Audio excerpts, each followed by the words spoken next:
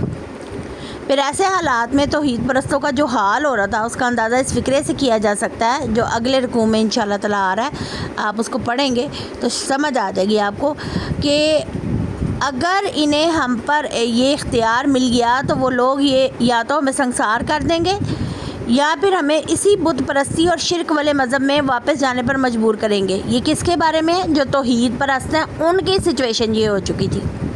آج بھی آپ دیکھیں تو فتنوں کا کس قدر دور ہے، اور ہر طرف جو ہے وہ شرک کا دور رہا ہے، اور بدقسمتی سے مسلمانوں کا بھی ایک مخصوص طبقہ تعداد جو ہے وہ شرک میں مبتلا ہو چکی ہے، اور آج کے حالات میں اپنے ایمان کو قائم رکھنا کتنا مشکل ہو رہا ہے۔ ٹھیک ہے. پھر اللہ تعالیٰ نے جو بات کی نا کہ وہ تمہارے معاملے میں آسانی پیدا کر دے گا، تو جب انہوں نے دعا کی ہے نا تو اللہ نے ان کی دعا قبول فرمائی ہے، اپنے دامن رحمت میں ان کو صدیوں تک نیند سلا دیا، میٹھی نیند سلا دیا. اور جب وہ لوگ جاگے ہیں تو وہ توحید اور توحید پرستوں کا دشمن جو بادشاہ تھا نا دقیانوس، وہ مر کھپ چکا تھا. اور جو موجودہ بادشاہ تھا جب وہ لوگ جاگے ہیں تو اس نے عیسائیت کا مذہب قبول کر لیا تھا، اور اس کا نام کیسر تھیوڈس، ٹھیک ہے، تھیوڈسس تھا. یہ میں آپ کو انشاءاللہ تعالیٰ لکھ کے جو ہے وہ گروپ میں سینڈ کر دوں گی. اس کے دور میں پوری رومی حکومت جو تھی، پوری سلطنت جو تھی روم کی، انہوں نے عیسائیت کا مذہب قبول کر لیا.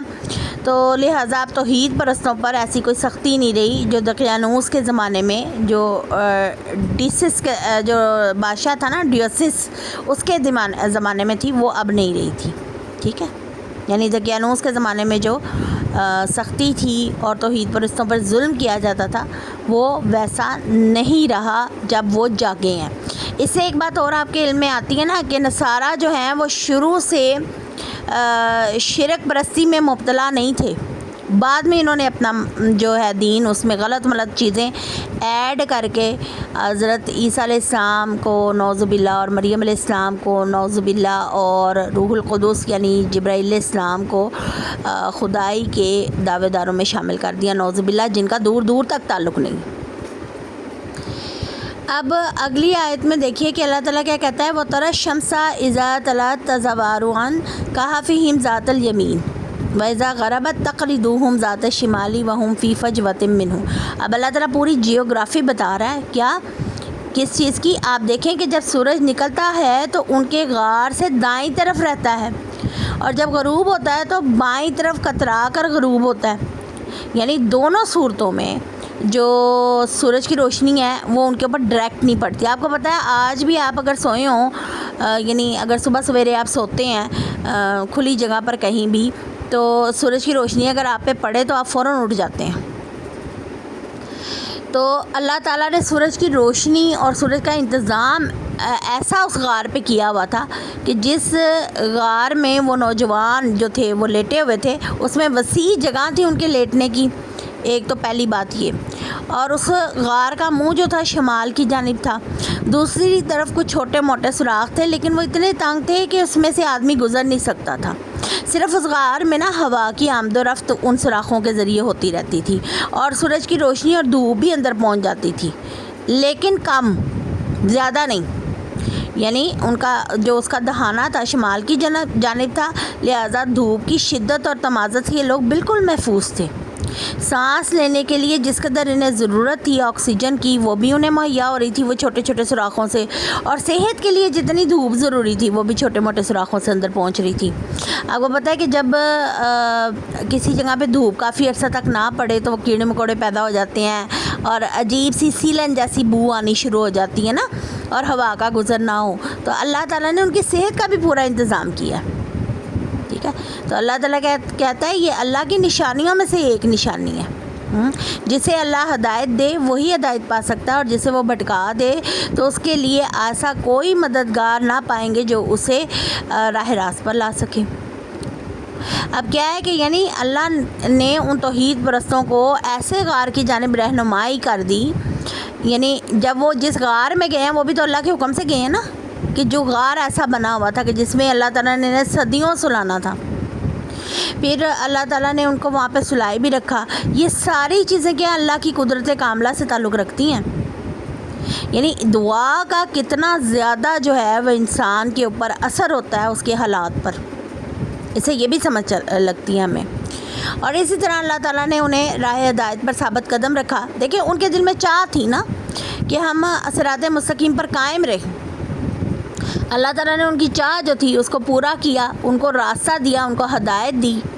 اگر وہ بھی باقی معاشرے کی طرح دباؤ میں آ کر شرک قبول کرتے تو انہی کے ساتھ تباہ و برباد ہو جاتے.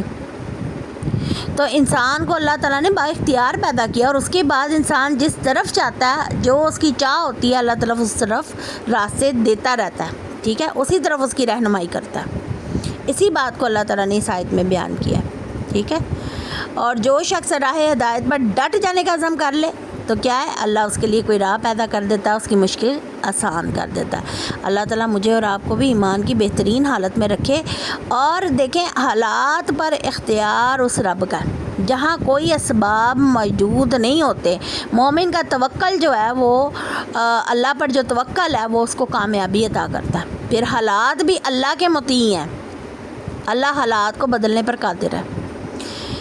اگلی آیت میں اللہ تعالیٰ فرما رہا ہے کہ وَتَحْسَبُهُمْ أَيْقَاظًا وَهُمْ رُقُودٌ، اے مخاطب تو انہیں دیکھے تو سمجھے کہ وہ جاگ رہے ہیں حالانکہ وہ سوئے ہوئے ہیں۔ ہم ان کی دائیں اور بائیں کروٹ بدلتے رہتے ہیں، اور ان کا کتا اس غار کے دہانے پر اپنے بازو پھیلائے ہوئے ہے، اگر تو انہیں جھانک کر دیکھے تو دہشت کے مارے بھاگ جائے۔ ٹھیک ہے، اب اس میں کیا ہے کہ اللہ تعالیٰ فرما رہے ہیں کہ سونے والے اور پہرہ دار کتے کی آنکھیں بھی کھلی رکھی ہیں اللہ نے۔ کوئی انسان جاگتے میں یعنی سو رہا ہے، ٹھیک ہے، اگرچہ ان لوگوں پر گہری نیند کا غلبہ تھا تاہم ان کی آنکھیں اللہ نے کھلی رکھی، جس سے دیکھنے والے کو کیا شبہ پڑتا تھا کہ وہ جاگ رہے ہیں، سوئے ہوئے نہیں ہیں۔ پھر غار کے دہانے پر ان کا محافظ کتا بھی ایسے بیٹھا تھا جیسے جاگنے کی حالت میں کتے بیٹھتے ہیں، اس کی بھی آنکھیں کھلی تھیں۔ ادھر سے اگر کسی کا گزر ہوتا تو اسے معلوم ہوتا کہ جیسے غار کے اندر کوئی ڈاکو چھپے بیٹھے ہیں اور کتا ان کی رکھوالی کر رہا ہے۔ اگر کوئی ان کے نزدیک جاتا تو یہ کتا یعنی ان کو پھاڑ ڈالے گا، کاٹ ڈالے گا، ایسا اثر پیدا ہوتا تھا، یا اس کی آواز جو ہے اس کے مالک کو خبردار کر دے گی اور وہ حملہ کر دے گا۔ یعنی ایسا دہشت ناک منظر تھا کہ یعنی جو آپ اب اس کو تصور کر کے دیکھیں کہ ایسے دہشت ناک اور خوف ناک ماحول کا تاثر پیدا کیا گیا کہ کوئی ان کے قریب نہ جا سکے، جرأت نہ کرے۔ اور نیند کی اس طویل عرصے کے دوران ان کی بالکل ایسی کیفیت تھی جیسے کوئی ایک عام حالت میں سونے والے کی ہوتی ہے، اور حسب ضرورت بتقاضۂ جسم نیند کی حالت میں دائیں بائیں اور بائیں سے دائیں وہ کروٹ بدلتے رہے ہیں، اللہ ان کی بدلاتا رہا ہے۔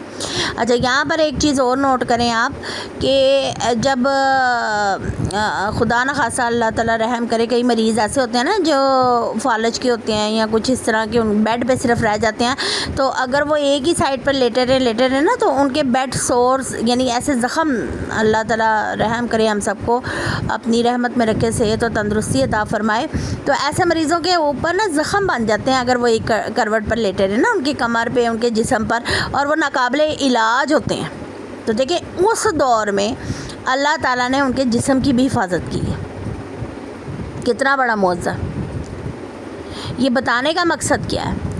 مقصد یہ ہے کہ موجودہ دور کے حالات میں مسلمان کا کام صرف یہ ہے کہ وہ ایمان کو مضبوطی سے پکڑ کے رکھے۔ کامیاب وہی ہے جس کا ایمان مضبوط ہے، اللہ پر توکل مضبوط ہے۔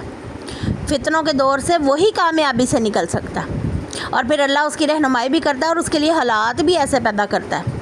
ٹھیک ہے، تو پیاری سسٹر یہاں پر اللہ تعالیٰ سے دعا کریں گے کہ اللہ تعالیٰ مجھے بھی اور آپ کو بھی ہر قسم کے فتنے سے بچائے، اور کوئی جو آزمائشیں اللہ تعالیٰ نے ہماری زندگی میں لکھی ہیں اس میں اللہ تعالیٰ ہمیں عافیت عطا فرمائے۔ آپ صلی اللہ علیہ وآلہ وسلم کی دعا بھی ہے کہ، اور کہا بھی ہے انہوں نے کہ جو بھی عافیت مانگتا ہے وہ بہترین دعا ہے۔ تو مجھے اور آپ کو عافیت بھی مانگنی چاہیے اور اپنے ایمان کو مضبوط بھی رکھنا چاہیے، تاکہ اگر کوئی خدا نخواستہ ہماری زندگی میں آزمائش لکھی گئی ہے تو اللہ تعالیٰ اس میں ہمیں کامیاب کرے، اور ایمان جو ہے ہمارا مضبوط رکھے، نہ صرف ہمارا بلکہ ہماری پیاروں سب مسلمانوں کا ایمان جو ہے وہ اللہ مضبوط رکھے اور ہمیں کامیاب کرے، کیونکہ رزلٹ جو ہے وہ اللہ کے ہاتھ میں ہے۔ تو پیاری سسٹرز، یہ آج کا لیسن تھا۔ ربنا آتنا فی الدنیا حسنۃ وفی الآخرۃ حسنۃ وقنا عذاب النار۔ سبحان ربک رب العزۃ عما یصفون وسلام علی المرسلین والحمد للہ رب العالمین۔ سبحانک اللہم وبحمدک اشہد ان لا الہ الا انت استغفرک استغفرک استغفرک استغفرک واتوب الیک۔ السلام علیکم ورحمۃ اللہ وبرکاتہ۔ وعلیکم السلام ورحمۃ اللہ وبرکاتہ۔